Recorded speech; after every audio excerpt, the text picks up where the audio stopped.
I would never bet against the SEC in court. I don't think Robinhood is likely to win in a full-on battle with the SEC. There's yet to be any crypto legislation passed in Congress, and as we creep closer to the election here in the United States, it becomes less and less likely that we'll see any clear laws passed in regards to crypto this year.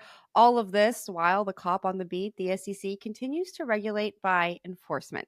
Yesterday, we learned that Robinhood received a Wells notice from the regulator, and just a month ago, decentralized exchange Uniswap received the same type of notice. Here to make sense of this all and tell us what's going on is attorney at Bragança Law and former SEC branch chief Lisa Bragança. Lisa, welcome to First Mover. Good morning. It's great to be here. It's great to have you here. There's been a lot going on. I've been so looking forward to this conversation because it's kind of hard to make sense of what's going on when we hear about these Wells notices. So let's start at the beginning. I believe you've done this for us before, but just humor me. Unpack what a Wells notice is and what that actually means for people. Sure, it's such a foreign concept. A Wells notice is the notice that the Securities and Exchange Commission Enforcement Division gives to a company or an individual when they have concluded that they are going to recommend that the commission, those five, appointed people who are the commission, when they're going to recommend that that commission authorize an action. So it's sort of a heads up like, hey, these are the charges, these are the violations we think you've engaged in. You get a chance now to try and convince us otherwise, and maybe to submit something that might convince those five commissioners that that's not true. How likely is it that a company gets a Wells notice and that they're actually able to convince the commissioners that whatever is in that notice is not true? And the reason I ask you that is because often in crypto, we've seen the Wells notices come and then very soon after comes a lawsuit. Right. Typically, I think the process is can often work to change what the charges are or what enforcement thinks the real violation is. Very often, there's that's a way to move toward a settlement. There are times when those charges change. What the enforcement division decides to charge will change. But in this kind of situation, I don't see there being any change. I think this is just this is what the enforcement division has concluded the charges will be. There's very little that Robinhood or Consensus or anybody can say to change their minds. Were you surprised to hear that Robinhood received a Wells notice? I mean, they only offer 15 cryptocurrencies. They seem to be very set on being compliant and working with regulators. Was this surprising for you to hear? At this point, nothing surprises me. That nothing about what the SEC is doing in crypto can surprise me anymore. Uh, I think Robinhood is a registered broker dealer. I mean, it's other entities, or it serves as a registered broker dealer. It clearly has compliance people, professionals overseeing what it's doing. I think Robinhood was trying to be very compliant, but then Coinbase was trying to be very compliant too, and certain of the other exchanges. So it doesn't surprise me. What do you think happens from here? I think the SEC is looking to get determinations from the courts about what their view is, validating or rejecting their view of what crypto constitutes a security. And I think what's interesting here is that the consensus lawsuit, I think, lays out pretty clearly uh, the problem of the SEC shifting from believing that Ether, which we all kind of thought, based on what the SEC said, was not a security, how that has now, in the SEC's estimation, become a security somehow. But we don't know exactly what specifically about Ether caused it now to be a security. And I think that's all going to go in front of the courts. Gary Gensler has asked Congress to weigh in on this. Congress doesn't weigh in. The SEC, the part of the problem is the SEC is trying to fit crypto, the square peg, into the round hole of its existing securities laws. And not surprisingly, it doesn't fit. It's interesting that you bring up the fact that the SEC has asked Congress to come up with clear legislation, but that's not really happening. Gary Gensler has been somewhat of a target for this industry, and that's not to say that the industry isn't also looking at Congress and saying, "Come on, please give us some legislation. Please do something here." Do you think it's maybe unfair to have this view of Gary Gensler when he's just working with what he has? I think what's happened most recently with Ether, I think results from Gary Gensler being between a rock and a hard place. I do hate to really dump on him over that. He is not allowed to comment on what investigations are going on within the SEC until that, you know, until the commission has voted on them and authorized them and they become public via a lawsuit or a settlement. So when Congress asks him, well, is Ether a security or not? If his statement would reveal something that he's not allowed to reveal, he can't really say anything. By the same token, boy, was the industry gobsmacked by this. It was basically a 180. We all believed, based on statements in 2019 and 2020, 2021, that Ether was not considered a security by the SEC and certainly by the CFTC, which everything it's done has been based on the fact and its statements that Ether is a commodity. And yet here we are. So break this down for me. If Ether is deemed a security, what does that mean for firms that are operating in the United States that are offering Ether to retail investors to trade and buy? And what does that mean for products that have already been authorized by the CFTC, like the Ether Futures ETF? Oh, the Ethers Futures ETF is definitely a conundrum for me. I don't know exactly what's going to happen with that. That's a real kind of mess at this point. With respect to other products like what Consensus is offering or the basic, you know, Consensus's lawsuit says, look, we've set up a product that they've got two parts to it. They've got their MetaMask swap and their MetaMask stake. I think with respect to the MetaMask swap, they're saying, look, we're like the eBay of Ether. If people want to buy or sell, we're just going to bring those people together. We're going to charge a commission for that, for the cost of having a platform. And that's what we're doing.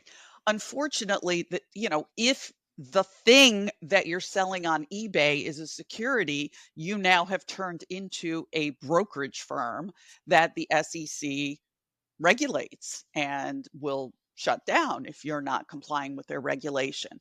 So everything turns on whether Ether has changed. And I think what is really at work here is that when the SEC initially was commenting on Ether, that was pre-merge. And now, post-merge, we have a different kind of animal. And we also have this idea of staking.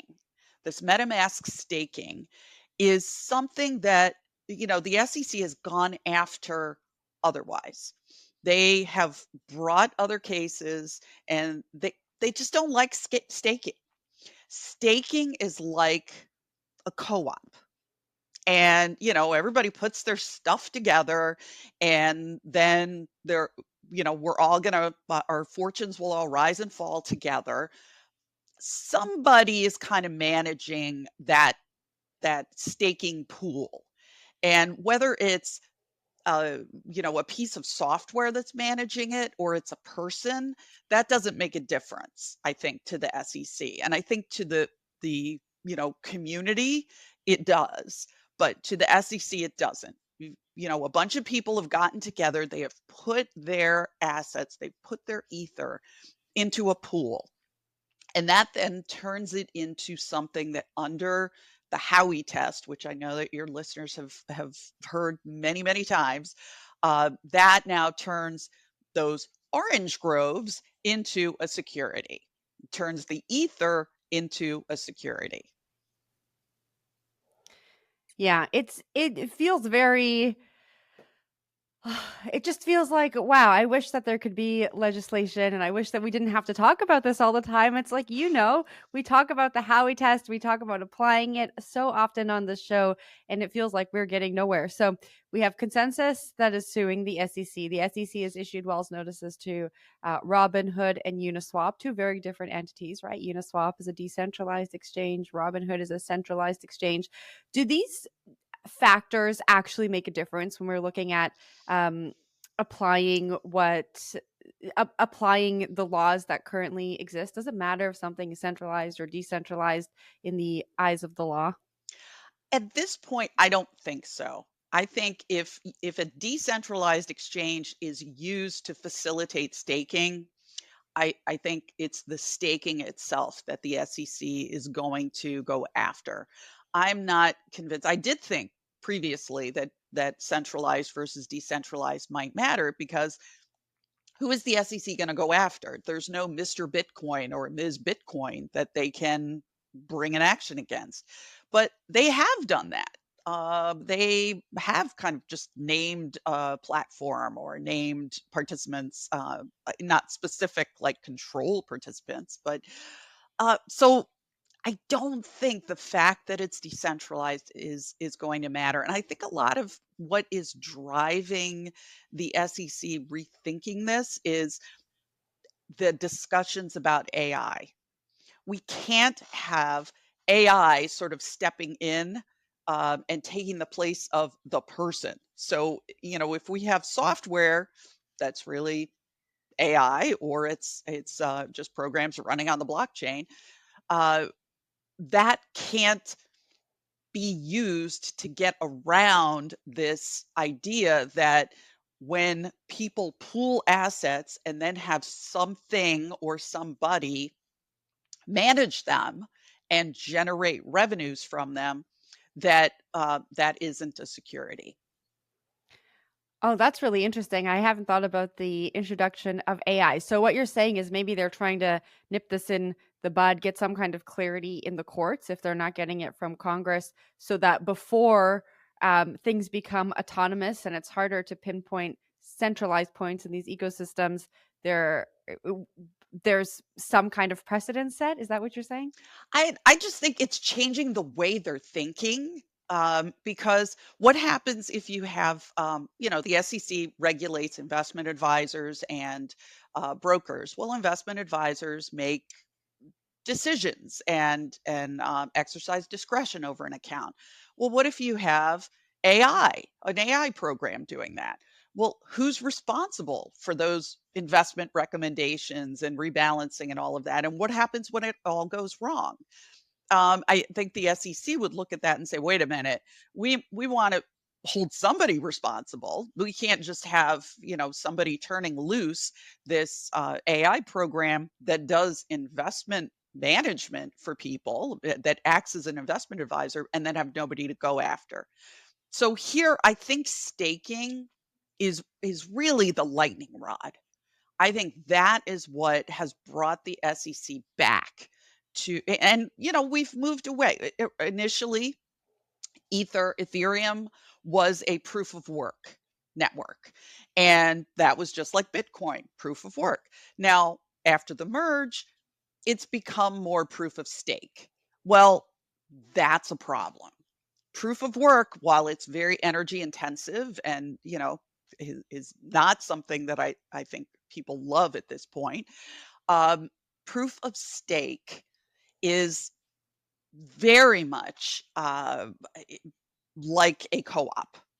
We are going to put our stuff to, we're going to take all our toys, we're going to put them into one basket, then we're going to loan them out, people are going to pay to use them, and then they're going to all those funds are going to go back into a bucket and it's all going to be distributed. Now that's looking a lot like an enterprise, and that's something that the SEC considers to be a security. Now, I asked you if ETH is deemed to be a security, what that means for firms that have tethers to the US or that are operating in the US. But what does that mean for people in the US who are holding ETH? That's a real problem. It's going to make a big difference at some point. I think it's interesting. I was just looking at the price and at Charlie Gasparino's comments about like why hasn't Bitcoin skyrocketed and ETH, plummeted. I think everyone knows this is going to take a long time. There's going to be quite a bit of time for people to see how the court looks at this, certainly in the consensus case. I think it's the consensus case against the SEC was filed in a location in Fort Worth, Texas, that is likely to be less favorable to SEC regulation than many other jurisdictions. So that was a very savvy move. Certainly, when you have Wachtell Lipton representing you, that you're getting the best representation around. Was quite a savvy move, and that's it. The Fort Worth district is within the Fifth Circuit, and that's just not a circuit that's terribly friendly to SEC regulations. So we may see rulings, in 2025, let's say, from the district court, but then that's going to go to the appellate court, the Fifth Circuit, and then that's going to take a little while, and then likely things will go to the Supreme Court. So it's going to be a long time before we really have a ruling there. We may have rulings in the Ripple case before that. We may have rulings in other cases, Coinbase before that. So there's time for people who hold ETH, and I'm not saying that everybody who's a big holder of ETH should move offshore right now, but it's going to potentially become more difficult for people to sell it, buy it, do anything with it. Before I let you go, I want to get your opinion on two different things. There was a report that came out yesterday by KBW, and they said that Robinhood would likely win in a court case against the SEC because of their strict listing standards. We spoke a little bit about that earlier in our conversation. Do you think that's true?